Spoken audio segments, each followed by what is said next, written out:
بسم الله الرحمن الرحيم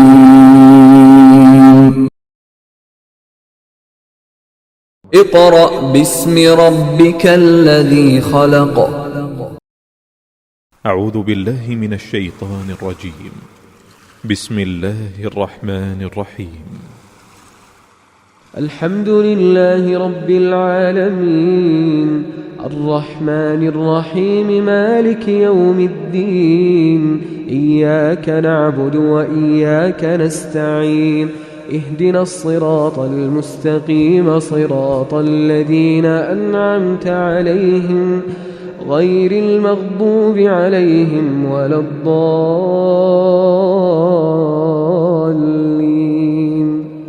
آمين. بسم الله الرحمن الرحيم. الرحمن علم القرآن خلق الإنسان علمه البيان الشمس والقمر بحسبان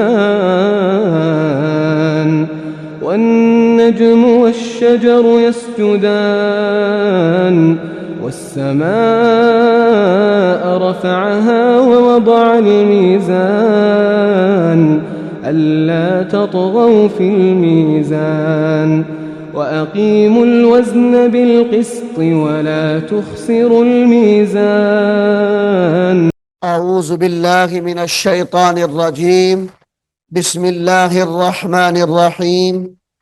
معزز والدین، عزیز طلباء اور طالبات اور دیگر سامعین واجب الاحترام، السلام علیکم ورحمۃ اللہ وبرکاتہ۔ سامعین محترم، سورۃ الاعراف رکوع نمبر 10 پچھلے لیکچر میں مکمل ہوا تھا۔ اس لیکچر میں ہم سورۃ الاعراف کا رکوع نمبر 11 شروع کر رہے ہیں۔ آئیے میرے ساتھ آپ بھی شامل ہو جائیے پڑھنے میں۔ یہاں سے سورۃ الاعراف کا رکوع نمبر 11 شروع ہو رہا ہے۔ بسم اللہ الرحمن الرحیم۔ وَإِلَى مَدْيَنَ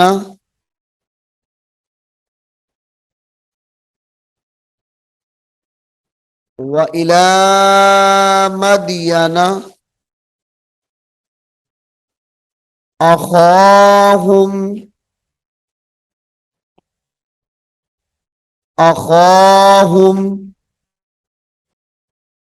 شُعَيْبًا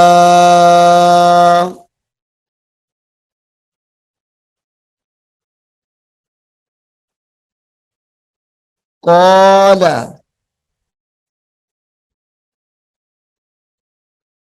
يَا قَوْمِ اعْبُدُوا اللَّهَ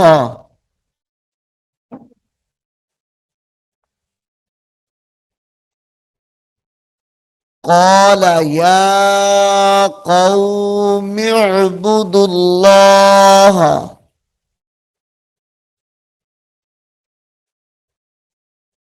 مَا لَكُم مِّنْ إِلَٰهٍ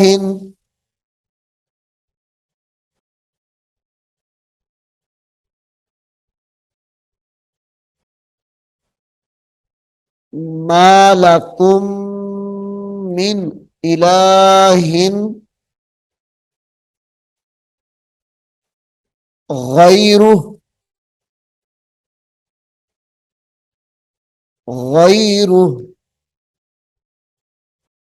قَدْ جَاءَتْكُم بَيِّنَةٌ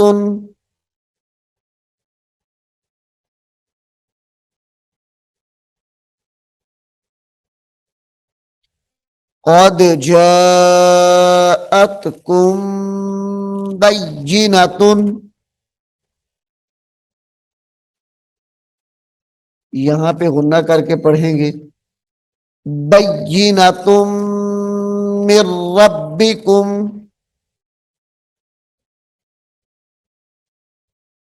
بَيِّنَةٌ مِّن رَبِّكُمْ فأوفوا الكيل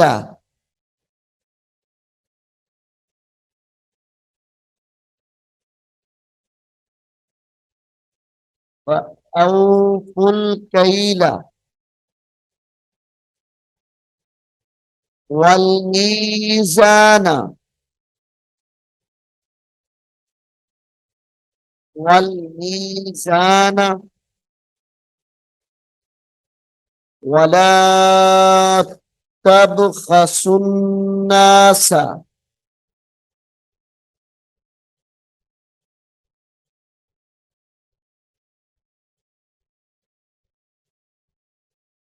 ولا تبخسوا الناس أشياءهم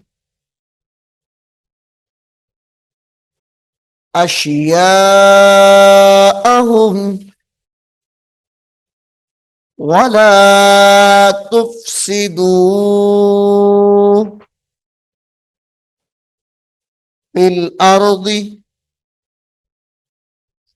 في الأرض بعد إصلاحها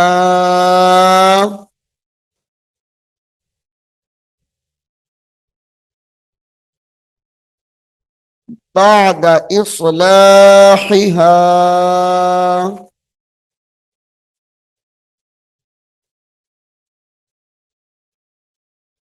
ذلكم ذلكم خير لكم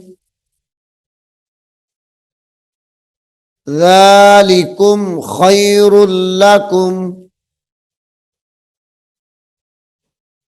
إن كنتم مؤمنين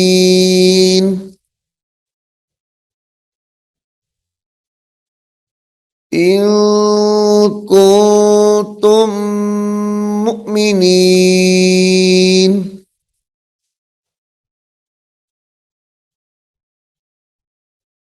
ولا تقعدوا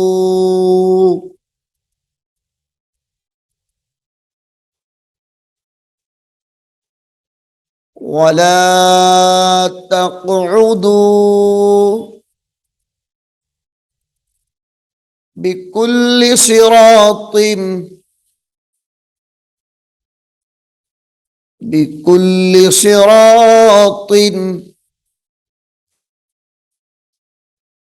توعدون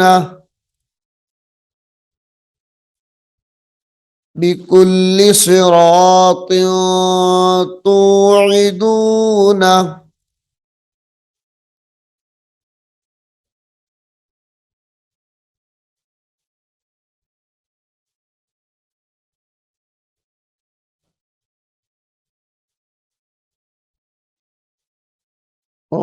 وتصدون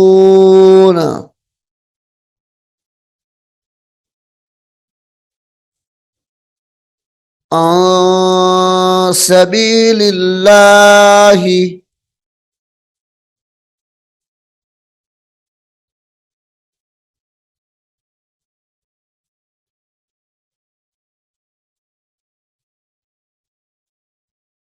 وتصدون عن سبيل الله من آمن به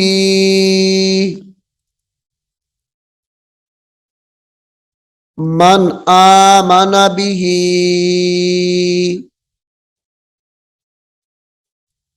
وتبغونها عوجا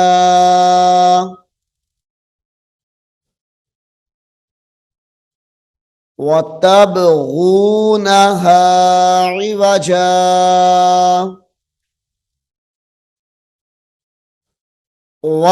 واذكروا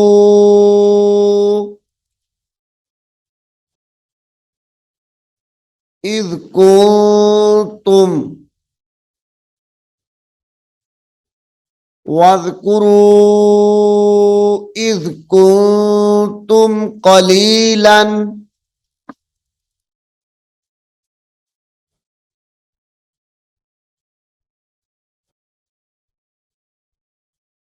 वज़कुरू इज़ कुंतुम क़लीलन फ़कस्सरकुम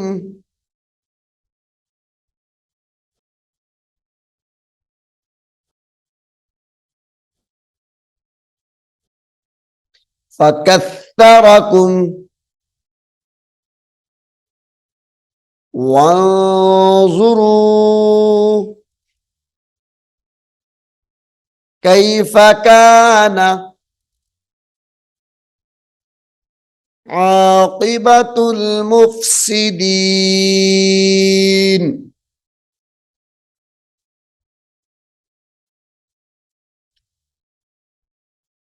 वइन कान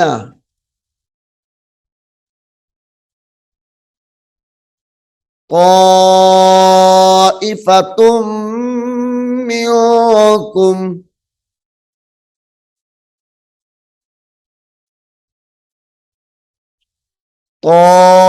ताइफ़तुम मिनकुम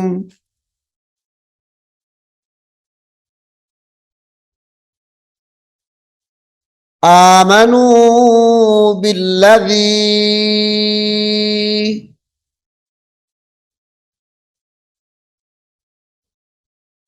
आमनू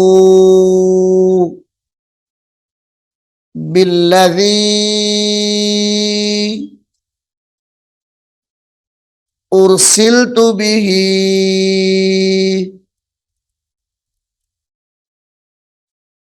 व ताइफ़तुल लम युमिनू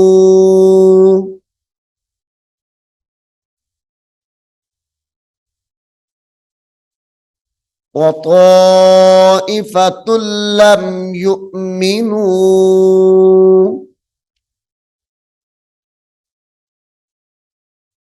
फस्बिरू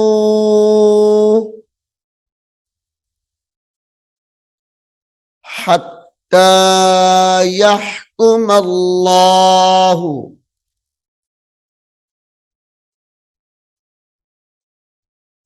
हत्ता यहकुम अल्लाहु बैनना व हुवा खैरुल हाकिमीन।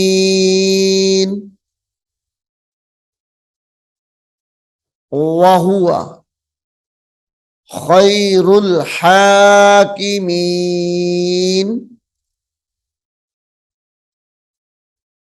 सामीन मोहतरम,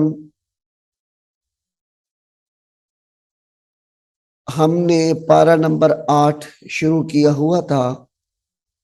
अल्लाह के फजलो करम से यहाँ पर पारा नंबर 8 का इख्तिताम हो चुका है, लेकिन रुकू नंबर 11 अभी बाकी है। कुछ हिस्सा हमने पारा नंबर 8 के आखिर में पढ़ा है और बकिया हिस्सा रुकू नंबर सूरतुल आराफ का 11, उसका बकिया हिस्सा पारा नंबर 9 के इब्तिदा में पढ़ेंगे। आप इसको गौर से सुनिए, इंशाअल्लाह अगले लेक्चर में मुलाकात होगी। सूरतुल आराफ का रुकू नंबर 11 का दूसरा हिस्सा जब हम पढ़ेंगे। अल्लाह रब्बुल आलमीन हमें अमल की तौफीक अता फरमाए। अऊज़ु बिल्लाहि मिनश शैतानिर रजीम। बिस्मिल्लाहिर रहमानिर रहीम। अलिफ लाम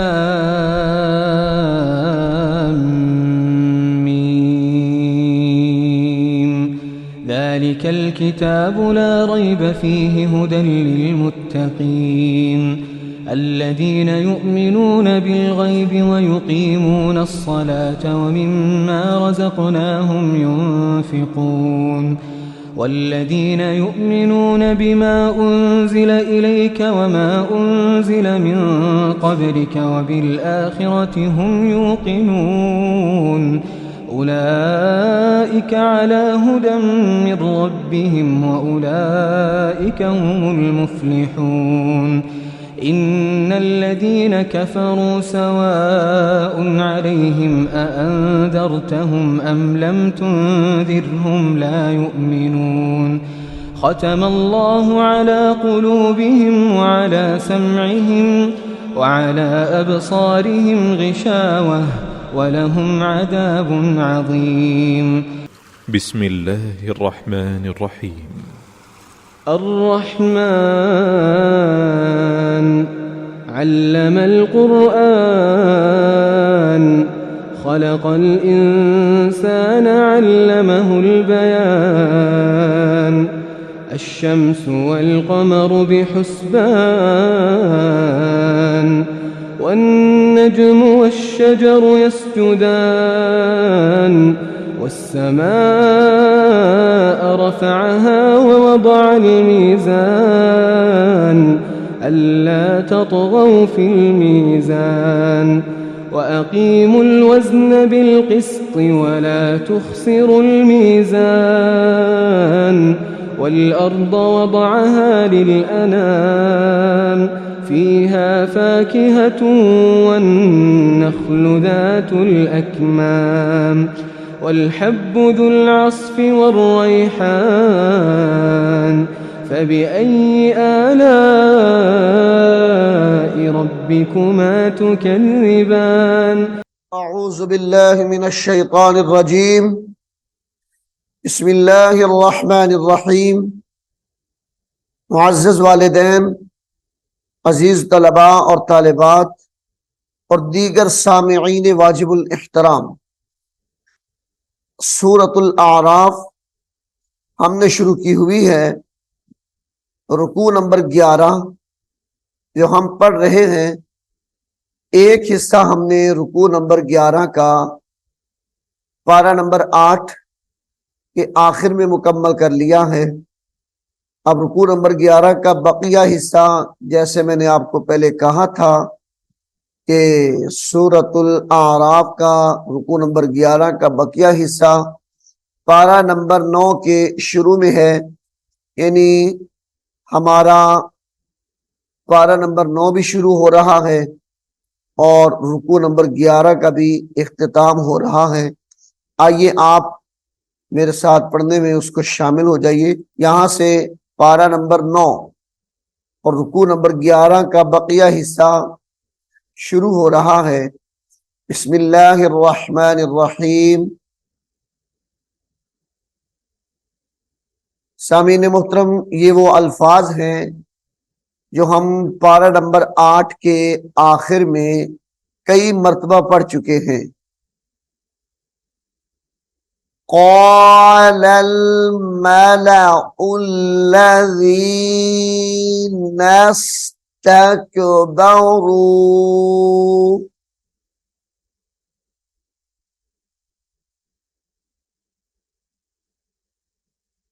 قال الملأ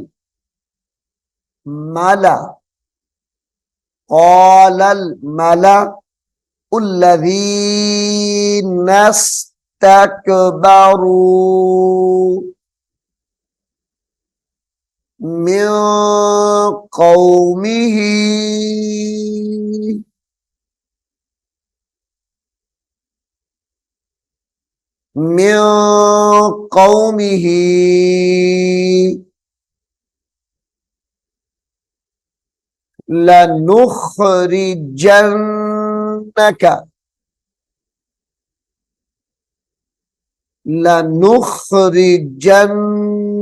لنخرجنك يا شعيب لنخرجنك يا شعيب والذين آمنوا वल्लज़ीना आमनू माअका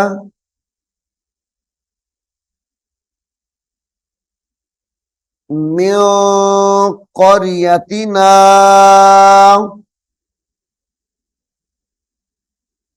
मिन क़रयतिना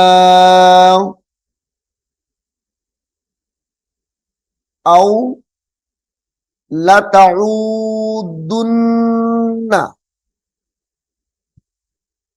औ लतऊदुन्ना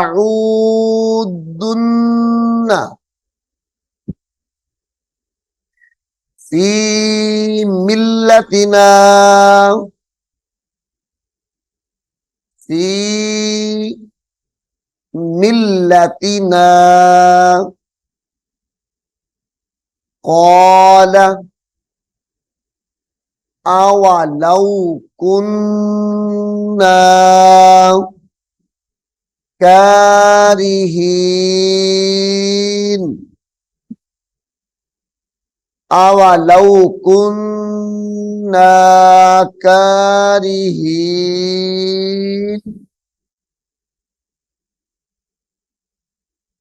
क़दिफ तरैना क़दिफ क़ाफ ज़बर क़ दाल फा ज़ेर दिफ क़दिफ तरैना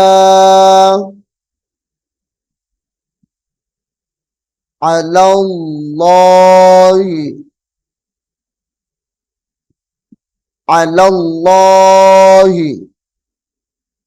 काज़िबन अलल्लाहि काज़िबन इन उदना अलल्लाहि काज़िबन इन उदना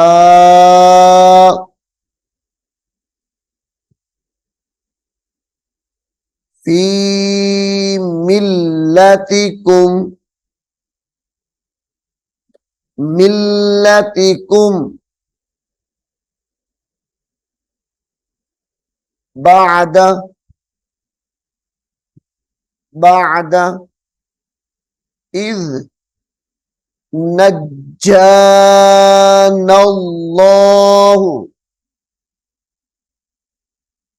बाद इज़ नज्जानल्लाहु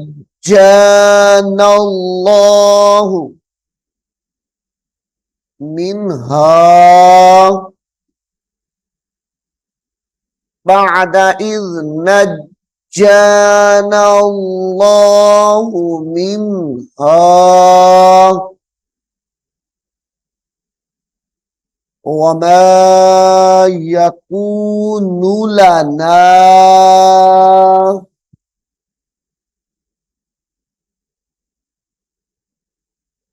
वमा यकूनु लना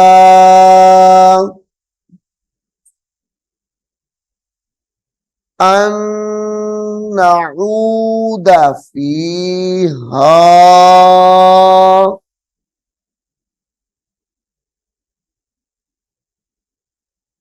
अन नऊद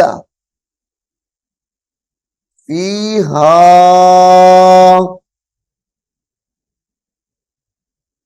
इल्ला अन यशा अल्लाहु इल्ला अन यशा अल्लाहु रब्बुना वसिअ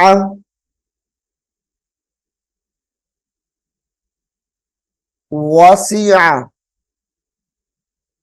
वसिअ रब्बुना कुल्ला शैइन इल्मन कुल्ला शैइन इल्मन, जब वक्फ करेंगे तो इसको इल्मन नहीं बल्कि इल्मा पढ़ेंगे, यानी वक्फ की हालत में इल्मा पढ़ा जाएगा। ये वसिअ रब्बुना कुल्ल शैइन इल्मा,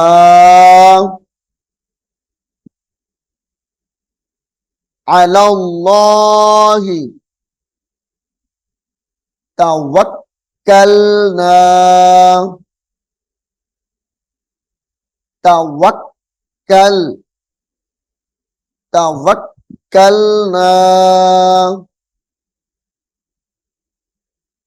रब्बना फ़्तह बैनना, रब्बना फ़्तह, रब्बना फ़्तह बैनना व बैन कौमिना बिलहक़्क़ि, बिलहक़्क़ि व अन्त खैरुल फातिहीन,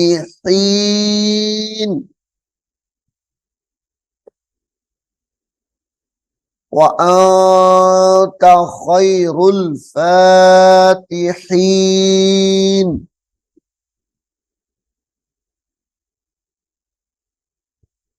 व अन्त खैरुल फातिहीन। वक़ालल मलउल्लज़ीन कफ़रू मिन क़ौमिही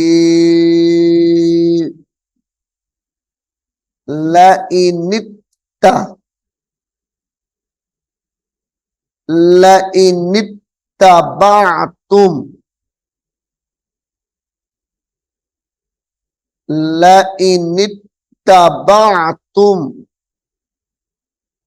शुअय्बन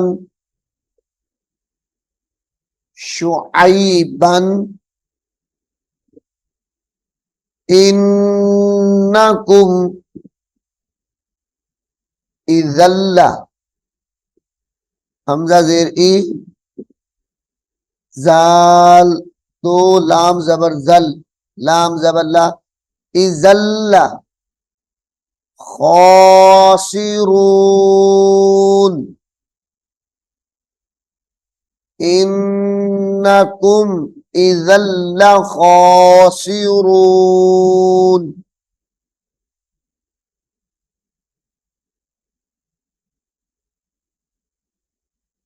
फ़अख़ज़तहुमुर रजफ़तु, फ़अख़ज़त हा पेश हु, मीम रा पेश मुर, रा जीम ज़बर रज, फ़अख़ज़तहुमुर रज, फ़ा ज़बर फ़ा, ता पेश तू, फ़अख़ज़तहुमुर रजफ़तु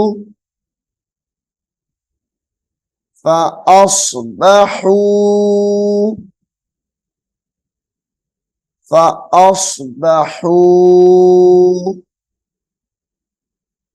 फी दारिहिम जासिमीन,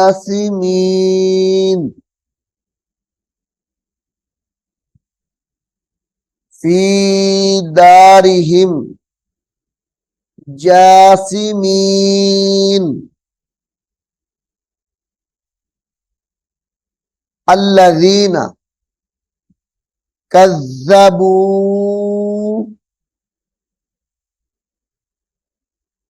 अल्लज़ीना कज़्ज़बू शुअय्बन, शुअय्बन कअल्लम यग़नऊ, का अल्लम यगनौ फीहा अल्लज़ीना कज़्ज़बू शुअयबन कानू हुमुल खासिरीन कानू हुमुल खासिरीन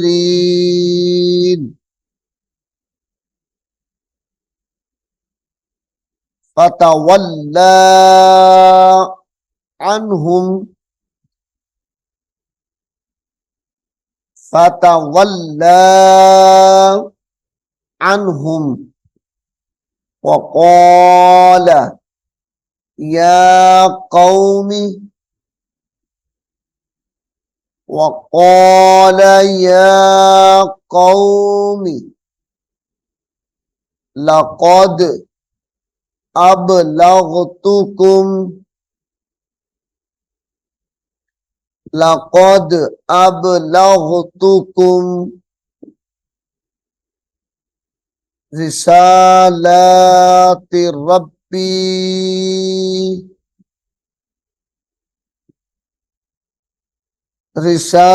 रिसालाति रब्बी व नसहतु लकुम व नसहतु लकुम फकैफ आसा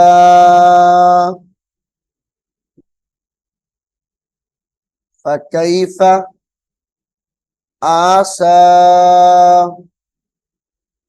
अला कौमिन काफिरीन फकैफ आसा अला कौमिन काफिरीन। सामिईन मोहतरम, अल्लाह के फजल करम से सूरतुल आराफ का रुकू नंबर 11 बकिया हिस्सा यहाँ पर मुकम्मल हो गया है। मैं उम्मीद करता हूँ आप इसको गौर से सुनेंगे और याद भी करेंगे। इंशाअल्लाहुल अजीज अगले सबक में हम सूरतुल आराफ का रुकू नंबर 11 पढ़ेंगे। अल्लाह रब्बुल आलमीन हम सब को कुरान करीम को सीखने की, समझने की और इस पर अमल करने की तौफीक अता फरमाए। आमीन सुम्मा आमीन। अऊज़ु बिल्लाहि मिनश शैतानिर रजीम। बिस्मिल्लाहिर रहमानिर रहीम। अलिफ लाम मीम ज़ालिकल किताबु ला रैब फ़ीहि हुदन लिलमुत्तक़ीन الذين يؤمنون بالغيب ويقيمون الصلاة ومما رزقناهم ينفقون والذين يؤمنون بما أنزل إليك وما أنزل من قبلك وبالآخرة هم يوقنون أولئك على هدى من ربهم وأولئك هم المفلحون إن الذين كفروا سواء عليهم أأنذرتهم أم لم تنذرهم لا يؤمنون ختم الله على قلوبهم وعلى سمعهم وعلى أبصارهم غشاوة ولهم عذاب عظيم ومن الناس من يقول آمنا بالله وباليوم الآخر وما هم بمؤمنين يخادعون الله والذين آمنوا وما يخدعون إلا أنفسهم وما يشعرون